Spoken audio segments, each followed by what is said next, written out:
Leitura bíblica de 23 de fevereiro. Inscreva-se no canal e ative o sininho para receber notificações dos novos vídeos com leitura diária da Bíblia. Levítico capítulo 14, versículos 1 a 57. Depois falou o Senhor a Moisés, dizendo: Esta será a lei do leproso. No dia da sua purificação, será levado ao sacerdote, e o sacerdote sairá fora do arraial e o examinará, e eis que, se a praga da lepra do leproso for sarada, então o sacerdote ordenará que por aquele que se houver de purificar se tomem 2 aves vivas e limpas, e pau de cedro, e carmesim, e hisopo. Mandará também o sacerdote que se degole uma ave num vaso de barro sobre águas vivas, e tomará a ave viva, e o pau de cedro, e o carmesim, e o hisopo, e os molhará com a ave viva no sangue da ave que foi degolada sobre as águas correntes. E sobre aquele que há de purificar-se da lepra, espargirá 7 vezes, então o declarará por limpo, e soltará a ave viva sobre a face do campo. E aquele que tem de purificar-se, lavará suas vestes e rapará todo o seu pelo, e se lavará com água, assim será limpo, e depois entrará no arraial, porém ficará fora da sua tenda por 7 dias, e será que ao 7º dia rapará todo o seu pelo, a sua cabeça e a sua barba, e as sobrancelhas, sim, rapará todo o pelo, e lavará as suas vestes, e lavará a sua carne com água, e será limpo. E ao 8º dia tomará 2 cordeiros sem defeito, e uma cordeira sem defeito, de 1 ano, e 3 dízimas de flor de farinha para oferta de alimentos, amassada com azeite, e um log de azeite. E o sacerdote que faz a purificação apresentará o homem que houver de purificar-se com aquelas coisas perante o Senhor, à porta da tenda da congregação. E o sacerdote tomará um dos cordeiros e o oferecerá por expiação da culpa e o log de azeite, e os oferecerá por oferta movida perante o Senhor. Então degolará o cordeiro no lugar em que se degola a oferta da expiação do pecado e o holocausto, no lugar santo, porque quer a oferta da expiação da culpa como a da expiação do pecado é para o sacerdote, coisa santíssima é. E o sacerdote tomará do sangue da expiação da culpa e o porá sobre a ponta da orelha direita daquele que tem de purificar-se e sobre o dedo polegar da sua mão direita e no dedo polegar do seu pé direito.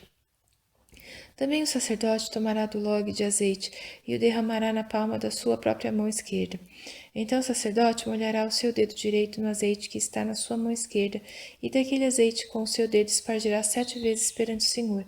E o restante do azeite que está na sua mão, o sacerdote porá sobre a ponta da orelha direita daquele que tem de purificar-se, e sobre o dedo polegar da sua mão direita, e sobre o dedo polegar do seu pé direito, em cima do sangue da expiação da culpa. E o restante do azeite que está na mão do sacerdote o porá sobre a cabeça daquele que tem de purificar-se. Assim o sacerdote fará expiação por ele perante o Senhor. Também o sacerdote fará a expiação do pecado e fará expiação por aquele que tem de purificar-se da sua imundícia, e depois degolará o holocausto, e o sacerdote oferecerá o holocausto e a oferta de alimentos sobre o altar. Assim o sacerdote fará expiação por ele e será limpo. Porém, se for pobre e em sua mão não houver recursos para tanto, tomará um cordeiro para expiação da culpa em oferta de movimento, para fazer expiação por ele, e a dízima de flor de farinha, amassada com azeite para oferta de alimentos, e um log de azeite, e 2 rolas ou 2 pombinhos, conforme as suas posses, dos quais um será para expiação do pecado e o outro para o holocausto. E ao 8º dia da sua purificação os trará o sacerdote à porta da tenda da congregação, perante o Senhor. E o sacerdote tomará o cordeiro da expiação da culpa e o log de azeite e os oferecerá por oferta movida perante o Senhor. Então degolará o cordeiro da expiação da culpa, e o sacerdote tomará do sangue da expiação da culpa e o porá sobre a ponta da orelha direita daquele que tem de purificar-se, e sobre o dedo polegar da sua mão direita, e sobre o dedo polegar do seu pé direito. Também o sacerdote derramará do azeite na palma da sua própria mão esquerda. Depois o sacerdote, com seu dedo direito, espargirá do azeite que está na sua mão esquerda 7 vezes perante o Senhor.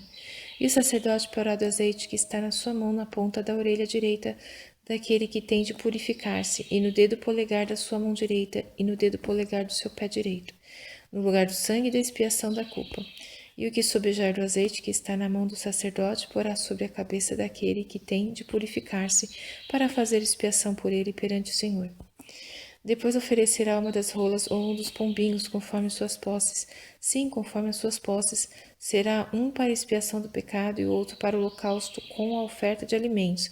E assim o sacerdote fará expiação por aquele que tem de purificar-se perante o Senhor.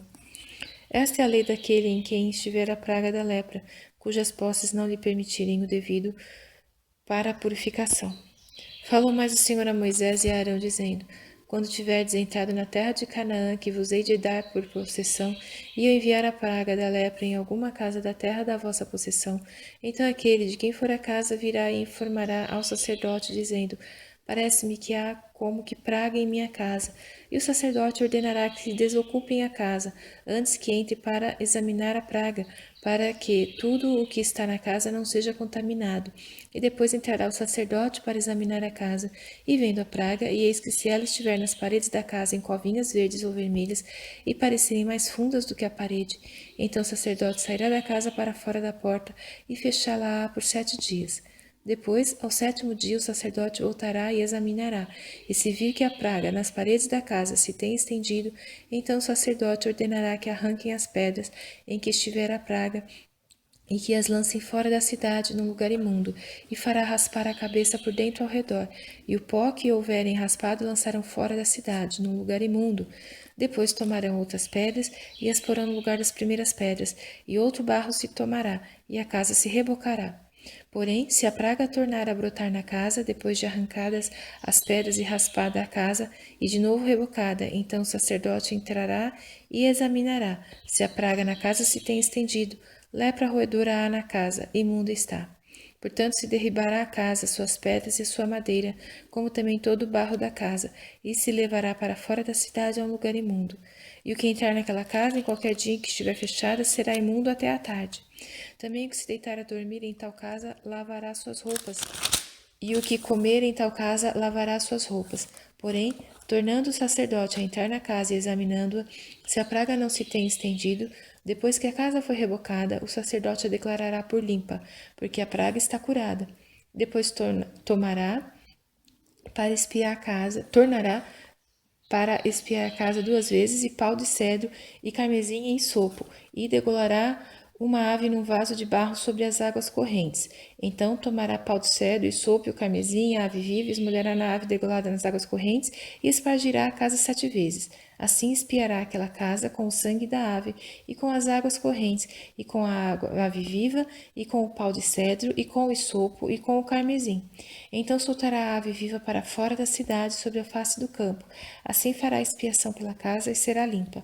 Esta é a lei de toda a praga da lepra, e da tinha, e da lepra das roupas, e das casas, da inchação, e das pústulas, e das manchas lustrosas, para ensinar quando alguma coisa será imunda, e quando será limpa. Esta é a lei da lepra.